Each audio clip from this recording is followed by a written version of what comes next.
할렐루야. 오늘 성경 공부에 참여하신 여러분을 환영하며 축복합니다. 오늘이 벌써 10번째 마지막 시간이 되었습니다. 21년의 봄학기 종강 시간입니다. 우리가 이재철 목사님께서 쓰신 새신자반이라는 책으로 10번의 시간을 공부했는데 한 권의 책을 읽어가면서 우리 신앙인이 어떤 것인지 우리가 그리스도인으로 살아가는 것이 어떤 것인지 생각해 볼 수 있는 좋은 기회가 되었다고 생각합니다. 우리가 무엇을 배웠는가 생각하면 잘 기억이 안 날 수도 있겠지만 우리가 함께 읽고 생각하고 토론한 내용들이 문득문득 우리의 삶을 선택하는 그런 데에 이정표로 역할을 하게 될 것이라 이렇게 생각합니다. 다음 학기에는 내내 같은 이제 내용이겠지만 이제 나는 왜 믿는가라는 책을 사용합니다.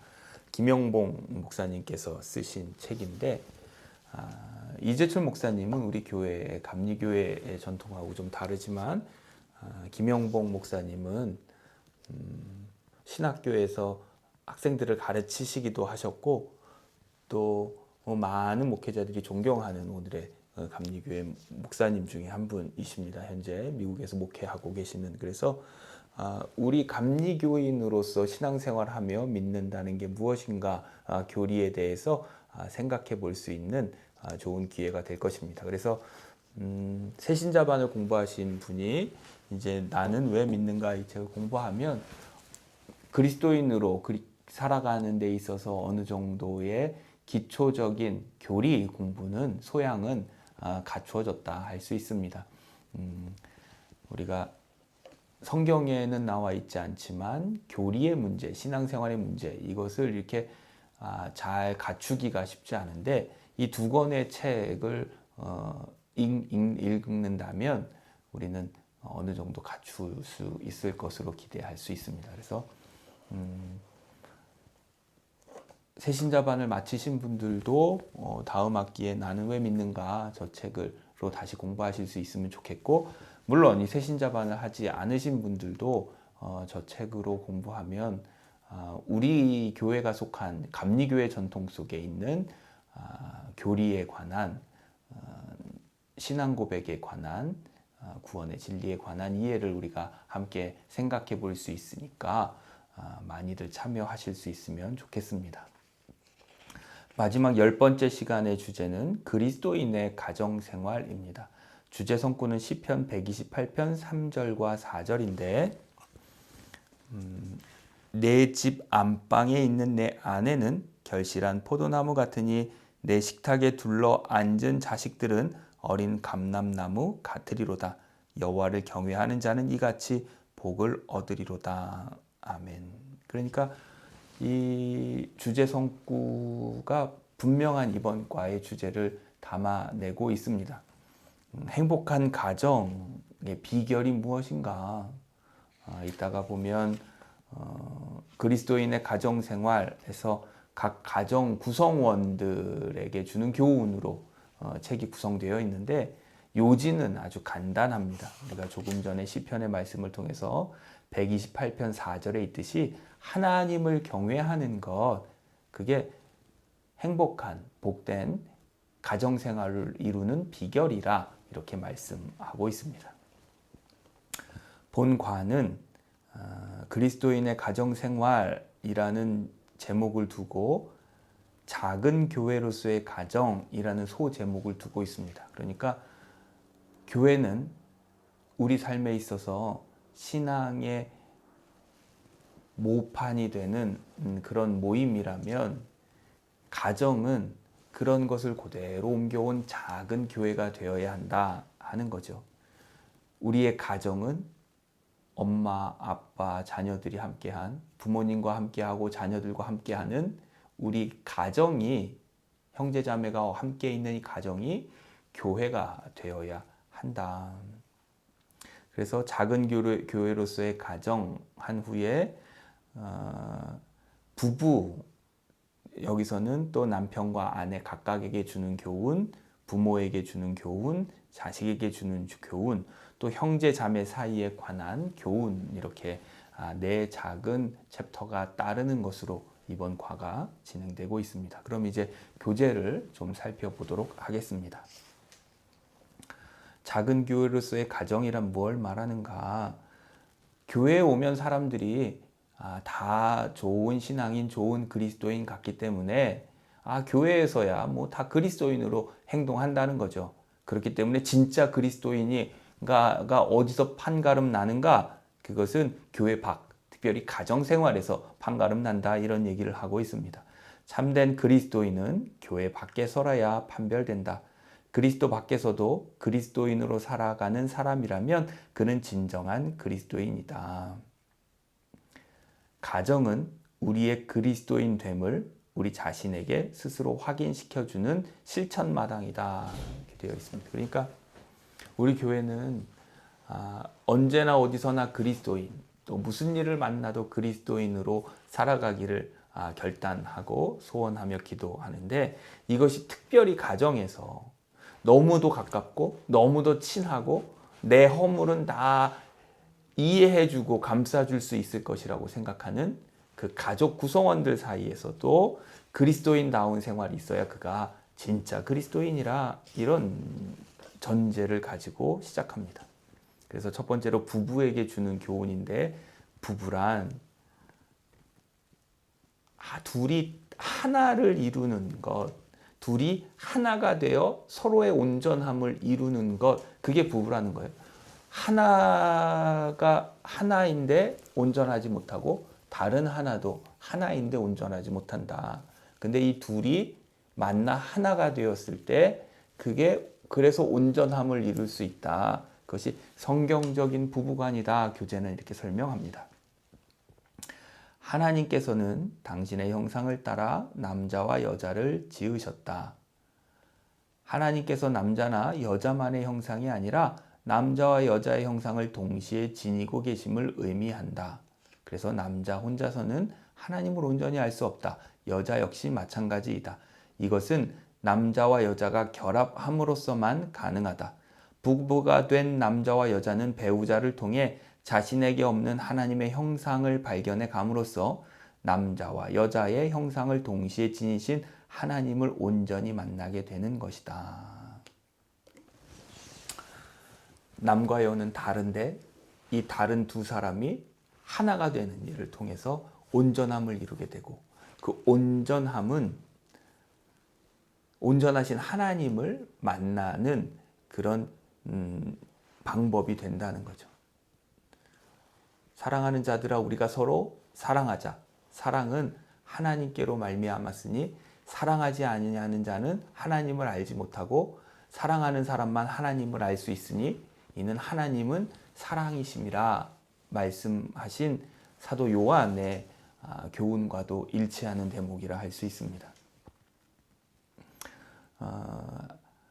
그러므로 우리는 부부 생활에 있어서, 가정 생활에, 부부 관계에 있어서 내가 그를 혹은 그녀를 만난 것이 하나님의 섭리인 줄 믿고 온전함을 향해 노력하는 그런 것이 필요하겠다. 교재는 교훈합니다. 유독 지금의 배우자와 부부가 되게 하신 것은 그 사람을 통해서만 그대의 삶 속에 하나님의 형상이 온전히 회복될 수 있기 때문이다. 마음의 상처를 받기도 하고 속상하기도 한데, 이런 모든 일들은 우리 마음속에 있는 모난 마음이 그것으로 잘 바뀌어져 아름답게 되는 과정이 된다, 이렇게 설명합니다. 그래서 먼저 그대가 그대를 사랑하시고 그대의 체질을 아시는 하나님께서 지금의 배우자를 주셨음을, 그 의미를 깊이 깨달아 그대 자신을 믿음으로 바르게 가꾸어 갈 때 그대의 삶을 통로로 삼아 하나님께서 그대의 배우자를 반드시 책임져 주실 것이다. 이것이 그대의 배우자와 한몸 되게 하신 하나님의 뜻이다. 그대가 그대의 배우자와 부부가 되었음은 어떻게 생각해도 그대를 향한 하나님의 은총이요 사랑이시다, 이렇게 말씀합니다. 그러니까 부부 사이에 조금 서운한 게 있고 안 좋은 게 있고 나쁜 게 있어도 이게 나를 온전케 하시려는 하나님의 뜻이고 섭리고 사랑이다, 이것을 믿고 온전하게 되려는 노력이 필요하다는 거죠. 그리고 내가 먼저 하나님 앞에 바로 서면 하나님의 뜻을 따라 가정에서 그리스도인답게 행하면 하나님은 나를 통해 하나님의 은혜와 능력이 흘러가 그 사람에게도 온전함을 이루는, 가정 구성원에게도 온전함을 이루는 그런 아름다운 일들이 일어나게 될 것이라 그렇게 권면합니다. 이어져서 남편에게 주는 교훈인데 참 재미있는 예화로 시작하시는데 그것은 이제 각각 읽어보시기 바랍니다. 그대가 그리스도 앞에 진정으로 바로 서기 전까지는 그대가 얼마나 형편없는 남편인지 그대 스스로는 알 도리가 없다. 그러니까 좋은 아내 되고, 여기서는 좋은 남편이죠. 좋은 남편 되는 첫 걸음은 그리스도 앞에 온전히 서는 일이고 주님과 동행하는 일이다. 좋은 신앙이니, 좋은 그리스도인이 좋은 아내도 되고 남편도 되고 자녀도 되고 부모도 되는 것이라 알 수 있습니다. 하나님께서 남자에게 아내를 주신 것은 인형이나 종의 목적으로 남자에게 여자를 주신 것이 아니라 남자를 돕는 배필로 남자에게 여자를 주셨다. 이것은 남자는 여자의 도움 없이는 그 인생이 결코 완성될 수 없음을 의미한다. 여자의 도움 없이는, 돕는 배필, 이것은 참 논쟁의 여지가 있지만 그래서 잘 새겨야 하는 말씀이지만, 남자가 혼자 온전하게 되는 일은 이건 거의 불가능하다 할 수 있습니다. 남자가 태어나서 어머니의 도움을 받죠. 또 자라서 결혼하면 아내의 도움을 받습니다. 더 나이 들면 자녀들의 도움을 받아요. 그러니까 돕는 사람 없이 스스로 온전할 수는 없어요. 이거는 뭐 역으로 여성도 마찬가지입니다.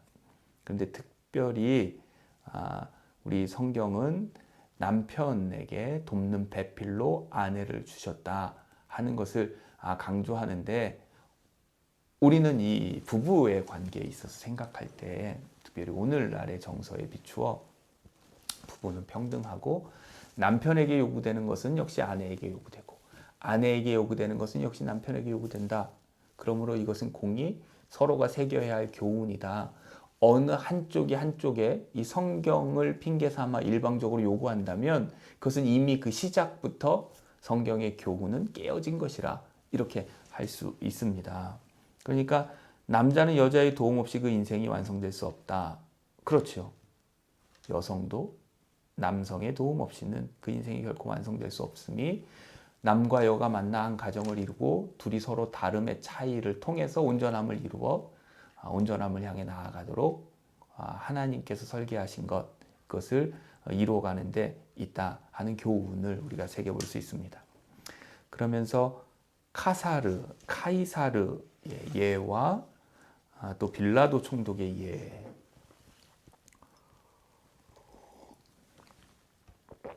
예를 통해서 아내의 말을 듣지 않아서 이 망한 사람들의 이야기를 들려주고, 아내가 뭐라고 얘기하든 좀 잘 들어봐라.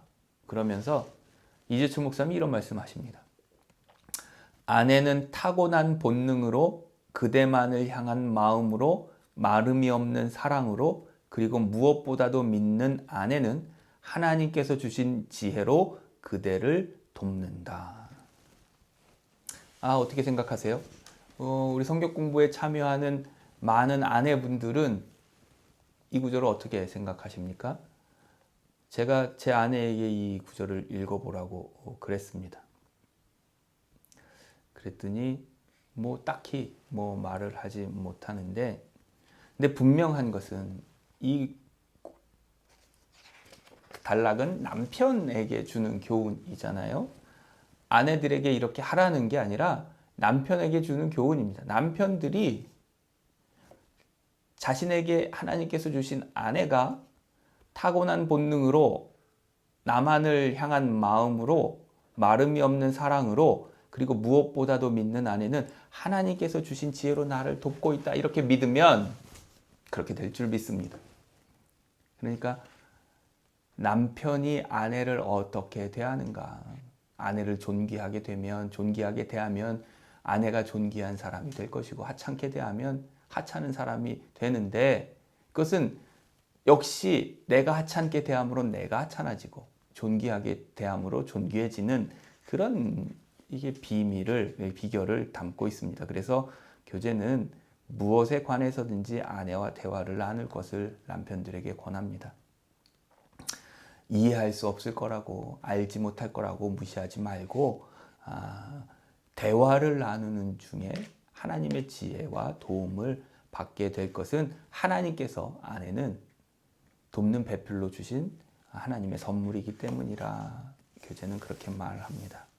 그리고 또 창세기 2장 22절 23절의 말씀을 통해서 아담이 이런 고백을 하는데, 내 뼈 중에 뼈요 살 중에 살이라, 이런 고백을 하는데, 이것은 내 생명 중에 생명이라는 뜻으로 아내를 사랑하는 것은 곧 자기 자신을 사랑하는 것과 같다. 또 에베소서 5장 28절의 말씀을 통해서 이와 같이 남편들도 자기 아내 사랑하기를 자기 자신과 같이 할지니 자기 아내를 사랑하는 자는 자기를 사랑하는 것이라, 이렇게 말씀합니다. 그래서 아내를 사랑하는 건 그것은 손해보는 것이 아니라 오히려 자기 스스로를 온전케 하고 사랑하고 존귀하게 하는 것이라 하는 교훈입니다. 그래서 결론적으로 에베소 5장 25절의 말씀, 남편들아 아내 사랑하기를 그리스도께서 교회를 사랑하시고 그 교회를 위하여 자신을 주심같이 하라 하는 교훈을 주고 있습니다. 이어지는 교훈은 아내들에게 주는 교훈인데, 그대는 남편을 돕는 배필로 지어졌다. 그러므로 무엇으로 어떻게 돕느냐에 따라 그대 남편의 인생이 달라지고 그 영향은 바로 그대 자신에게 미친다. 그대와 그대의 남편은 한 몸이기 때문이다. 그대가 먼저 말씀으로 그대 자신을 채우지 않으면 그대는 절대로 남편을 바르게 도울 수 없다. 교제의 요지는 분명합니다. 어떤 형편이든지 하나님의 뜻을 따라 행하려 할 때에는 나를 통해 남편이 올바로 설 수 있다 하는 거죠. 그리고 내가 남편을 어떻게 대하느냐에 따라서 남편의 인생이 달라지고, 남편의 인생이 달라지면 내 인생도 새로워지는 것임을 설명합니다. 근데 읽기에 따라 요즘 시대의 정서와는 어울리지 않는다. 이 마치 옛날 사람 이야기 같다, 이렇게 느껴질 수 있겠는데요. 이 부분에 있어서는 성경 공부를 통해 여러분이 토론해 보시기 바랍니다. 어떤 부분에서는 동의하고 어떤 부분에서는 동의할 수 없는지에 관해서 토론해 보면 우리가 오늘날 세대별로 나는 아내와 남편에 대한 이해를 우리가 서로 공감할 수 있는 그런 기회가 될 수 있으리라 생각합니다. 오늘 이 아내와 남편 부부 관계에 있어서 저도 성경 공부 토론하는 시간에 참여할 수 있으면 참 좋았겠다 생각이 들지만, 여러분의 토론 이야기를 저에게 나중에 들려주시면 좋겠습니다.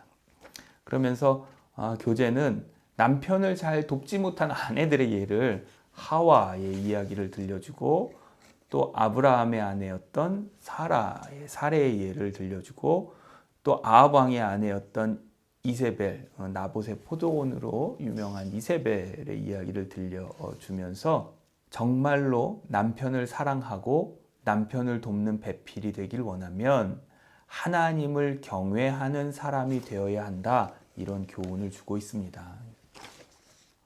여성이, 아내가 어떤 면에서 사회적인 활동을 하는 것은 충분히 권장할 만하고 칭찬하지만, 그럴지라도 그대 인생의 참된 완성은 남편의 인생과 더불어서야만 거두어짐을 잊어서는 안 된다, 이렇게 말씀합니다.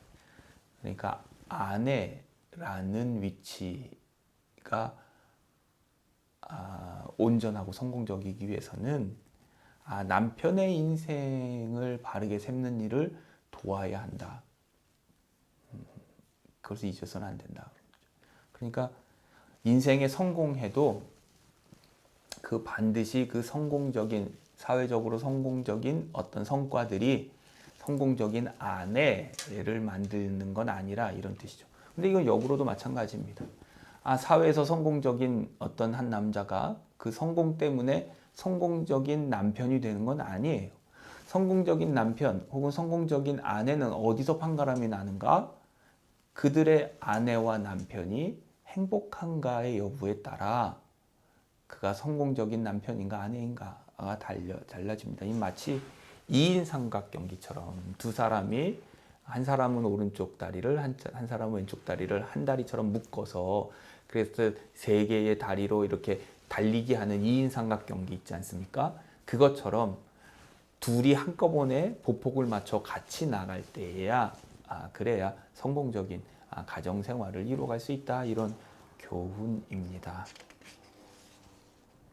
이어지는 것은 이제 부모들에게 주는 교훈인데, 서두는 이렇습니다. 부모를 하나님께서 먼저 지으시고 부모를 통해 자녀들이 나게 되었으니 부모가 먼저이고 자녀들이 후다. 그래서 자식들에 대한 의무와 사랑도 부모가 먼저 진다 하는 설명입니다. 그리고 부모들은 자식이 자기들의 소유물이 아님을, 자녀들은 부모의 소유물이 아니고 하나님께서 맡겨주신 것임을 기억할 필요가 있다. 아브라함이 이삭을 번제로 드리려 했던 이야기를 통해서 아브라함이 이삭은 자신의 소유가 아니라 하나님의 소유를 확인했던 것처럼 자기 자식이 하나님의 소유임을 깨닫는 사람만이 자기의 이기심이 아닌 하나님의 말씀과 하나님의 사랑으로 자식을 바르게 키우고 사랑할 수 있다. 그렇습니다. 교훈을 주고 있습니다. 자녀들의 마음에 자녀들과 부모가 이게 마음이 잘 맞지 않아서 자녀들의 마음에 이렇게 경노하는 분이 이제 있게 될 수 있는데, 그것은 부모가 하나님의 자녀로서 양육하지 않고 부모의 욕망을 쫓아 부모의 마음에 드는 자녀들로만 키우려고 할 때, 일방적으로 부모의 생각을 주입하려 할 때 그 자녀의 마음 속에 화가 쌓이게 되는데, 그렇지 않기 위해서는 주님의 교양과 훈계로, 주님의 교양과 훈계로, 주님의 말씀으로 양육해야 함을 가르칩니다. 하나님의 자녀를 맡은 하나님의 대리자로서 부모는 역할을 하고 늘 하나님을 보여주도록 그런 마음으로 자녀들을 대해야 한다, 이렇게 가르칩니다. 부모는 자녀의 인생 전부를 책임지는 것이 아니기 때문에 바른 시각, 바른 마음, 바른 눈을 갖게 하는 것이 중요한데, 그것이 부모의 사명이라 말씀합니다. 부모가 자녀들과 평생을 같이 하면서 뒷바라지할 수 없고, 어느 때에는 자녀는 스스로 자녀의 삶을 살아가야 하기 때문에 바른 마음을 갖게 하는 것이 중요하다. 그게 부모의 사명이다. 바른 마음을 갖게 해서 독립시키면 하나님이 그 자녀들을 책임져 주신다, 이런 말씀을 합니다. 모세의 엄마였던 요게벳이 그 어쩔 수 없는 바로의 명령을 따라 어린 아기를 그 갈대 상자에 담아 뛰어보내야 했잖아요. 그러면서 이제 요게벳의 노래라는 그 복음 찬송가를 보면 이제 하나님께서 지키시는 삶이 되기를 그런 간절히 소망하는 부모의 기도가 담겨 있는데, 물에 아들을 띄어보내면서 부모가 할 수 있는 것은 기도하는 것밖에 없었을 거예요. 아무리 튼튼하게 갈대 상자를 만들어서 물 위에 띄어보내도 그 부모의 손을 떠난 갈대 상자를 그 엄마가 어찌할 수는 없는 것은 기도하면 하나님이 지키시는 그런 자녀가 된다. 그러므로 우리는 하나님께 맡기는 믿음으로 하나님께서 내게 맡겨주신 그런 하나님의 대리자로서 자녀들을 양육해야 한다. 그런 교훈을 줍니다. 그리고 또 재미있는 부분은 그대가 아무리 되풀이해서 자녀들을 가르칠지라도 자녀들이 그것을 하지 않는 것은 그대가 그대로 행하지 않는 까닭이다. 아무리 암만 얘기해도 애들이 듣지 않아. 그게 왜 그런가? 내가 그렇게 살지 않기 때문이다. 교재는 그런 말씀을 합니다. 그리고 부모는 결혼과 동시에 자녀들을 떠나보내야 한다, 이런 말씀을 합니다. 그대의 자식이 결혼하는 날은 그대의 자식을 그대로부터 떠나보내는 날이다. 결혼한 자식과 부모 사이의 갈등은 부모가 말씀 위에서 먼저 결단하지 않으면 절대로 종식되지 않는다. 결혼한 자식들의 삶에 그대가 개입하려 하면 하나님의 개입은 이루어지지 않는다. 결혼한 자식을 마음으로부터 독립시키는 것이 자식의 삶 속에 하나님의 개입을 겸손하게 구하는 것이다. 결혼한 자녀와 부모와의 갈등. 이거 어쩔 수 없습니다. 근데 이게 부모가 결단해야 될 문제라는 거예요. 자녀를 온전히 독립시켜주고 존중해줘야 된다는 거예요. 자녀에게 바라지 말고 자녀가 스스로 살아가도록 그렇게 내버려 둬야 된다는 거죠. 그래야 하나님이 역사하시고 하나님이 개입하시고 하나님이 도와주신다. 참 이 구절이 인상적입니다. 결혼한 자식의 삶에 그대가 개입하려 하면 하나님의 개입은 이루어지지 않는다. 내가 자꾸 간섭하면 하나님이 간섭하실 여지가 없어진다. 네. 사위를 두시고 며느리를 두신 우리 어머니, 아버지들은 한번 생각해 보시면 좋겠습니다. 이어지는 교훈은 자녀들에게 주는 교훈입니다. 내 부모를 공경하라 하는 것이 이 단락의 주된 내용입니다. 사랑하는 것과 또 존경하는 것, 이것은 할 수 없을 수도 있다는 거예요. 그 자라온 환경에 따라서. 하지만 공경하는 일은 가능하다. 이런 말씀을 합니다. 그대에게 부모를 존경하라고도 명령하시지 않았다. 부모를 사랑하라고도 명령하시지 않았다. 부모를 존경하라면 존경하지 못할 자녀들이 분명히 있을 것이다. 부모를 사랑하라면 자식의 작은 그릇으로는 부모를 사랑할 수 없는 자식들도 틀림없이 있을 것이다. 그래서 하나님은 그대에게 부모를 공경하라고 명령하신다. 사랑과 존경 없이도 공경은 가능하다. 그러니까 공경하는 것, 하나님의 명령을 따라 공경하라 이렇게 말씀합니다. 왜 공경해야 하는지를 5가지 이유로 설명하는데, 첫째는 자식에게 부모는 보이지 않는 하나님의 눈에 보이는 대리인이기 때문이다. 하나님의 대리인이다, 부모가. 하나님의 대리인이기 때문에 하나님을 공경하듯이 부모를 공경해라. 이런 말씀입니다. 그리고 2번째, 내 생명은 부모를 통해서 주어졌다. 그러니까 어떤 경우에서든 부모가 내 삶의 원인이고, 그러므로 우리는 부모를 공경해야 한다. 3번째는 그대의 생명이 그대의 부모에 의해 양육되었다. 어찌 되었건 잘했건 못했건 이제까지 살아온 데 있어서 부모는 나의 삶에 지대한 영향을 주었고, 부모 때문에 오늘날에 내가 있게 되었으니까 어떤 형편이든 부모의 손에 내가 양육되었으니 공경하는 것이 마땅하다 하는 것입니다. 그리고 4번째, 공경은 이해와 사랑을 낳는다. 내가 부모에게 소원한 것이 있어도 먼저 공경하면 그 부모를 공경한 것은 악한 것으로, 나쁜 것으로 내게 돌아오지 않고 이해와 사랑으로 돌아오게 될 것이니 어떤 경우라도 자녀된 도리는 부모를 공경하는 것이다. 이런 말씀합니다. 공경은 반드시 이해와 사랑을 낳는다. 그게 그럴까 생각하시는 분들도 하나님의 말씀으로 믿고 그렇게 행하면 하나님께서 그렇게 역사해 주실 줄 믿습니다. 마지막으로 부모를 공경해야 하는 까닭은 심은 대로 거두기 때문이다. 여기서 심은 대로 거두리라는 건 내가 부모를 대하는 그 대함으로 자녀들이 나를 대할 것이라 이렇게 하는 이런 말씀입니다.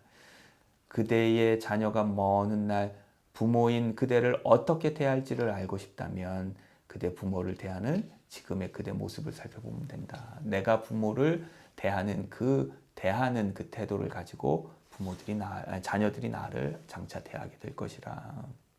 그래서 지금부터라도 겸손한 마음으로 그대의 부모를 공경해야 한다. 부모와의 관계에서 그 어떤 쓴뿌리도 그대의 삶 속에 뿌리 내리지 못하게 해야 한다. 그것은 그대 자신과 더불어 그대 자녀를 위하는 일이다. 이렇게 자녀들에게 대한 교훈을 마치고 있습니다. 마지막으로 이제 형제 자매들에게 주는 교훈인데, 형제 자매가 함께 살아간다는 것은 참으로 좋은 일인데 이것이 때로는 남보다 못한 갈등의 요지가 되는데, 그런 경우는 첫째로 서로에 대한 기대치가 다른데 그 기대치가 다른 것을 이해하지 못하면 남보다 못한 사이가 된다는 거예요. 형이 당연히 해야지. 동생이라면 그 정도는 해야지. 이런 마음이 있어서는 안 된다는 거죠. 내가 먼저 형답게 행하면, 내가 먼저 동생답게 행하면 동생은 형으로, 형은 형처럼 그렇게 대해 줄 거라, 그런 말씀입니다. 또 서로를 경쟁자로 여길 수 있는데 이런 것이 경쟁하게 되면, 경쟁자로 여기게 되면 갈등과 나쁜 것의 씨앗이, 불행의 씨앗이 되는데, 그러므로 형제가 공의, 자매가 공의, 모든 가족의 구성원들이 공의, 하나님의 말씀으로 그리스도인으로 서야 이것이 좋은 것이 좋게 역할을 한다는 거죠. 아무리 형제 자매를 주신 것, 가정을 주시고 부모 자녀를 주신 것은 하나님의 큰 축복인데, 이것이 자기 멋대로 가족 구성원들이 행하게 되면 이것이 좋은 것이 좋게 역할을 하지 못하고 나쁜 역할들, 부작용들이 나타나게 되는데, 가족의 구성원, 특별히 형제 자매가 각각 공의 하나님의 자녀로 그리스도인으로 서게 될 때에 그것은 좋은 역할, 아름다운 역할, 아름다운 형제 자매가 말씀 속에서 될 수 있다, 이렇게 교훈합니다. 그리고 그것의 비결은 서로 먼저 하는 거예요. 로마서 12장 9절로 11절에서도 형제를 사랑하여 서로 우애하고 존경하기를 서로 먼저 하며, 주님의 말씀 안에서 서로 사랑하여 서로 우애하고 존경하되 서로 먼저 하는 것, 서로 하되 서로 먼저 하는 것이 비결이라, 이렇게 말씀합니다. 그러면서 요셉의 이야기를 예로 들어서, 요셉은 형들에게 참 나쁜 일을 당했지만 장차 나중에 악을 선으로 갚어 선한 것을 이루어냈던 요셉의 이야기를 통해서 먼저 사랑하고 먼저 베풀고 먼저 품어주고 용서할 것을 요구하고 있습니다. 이렇게 그리스도인의 가정생활의 이야기가 마쳐지게 되는데요. 아내는 아내로, 남편은 남편으로, 자녀와 부모로서 온전히 서는 것이 하나님께서 주신 우리의 가정을 교회로, 천국으로 이뤄가는 것인데, 그것은 구성원 각각 먼저 각자가 하나님의 말씀으로 그리스도인답게 서는 일이고, 또 서로의 의무를 서로 먼저 행하는 것, 그리고 아내는 남편의, 남편은 아내의, 부모는 자녀의, 자녀는 부모의 행복이 곧 나의 행복임을 알고 평화임을 알고 먼저 행하고 배려하고 사랑하는 것이 가정의 평화를 이루는 비결이라, 그렇게 교훈을 주고 있습니다. 이것으로 봄학기 강의를 마치도록 하겠습니다. 아무쪼록 하나님의 은혜 안에 우리가 한 학기 동안 공부하는 것이 여러분의 신앙생활에 큰 도움이 되시기를 축원하며, 여름 잘 지내시고 또 건강하게 2학기에 새로운 교재 나는 왜 믿는가, 이것을 가지고 만날 수 있었으면 좋겠습니다. 한 학기 동안 수고 많이 하셨습니다. 고맙습니다.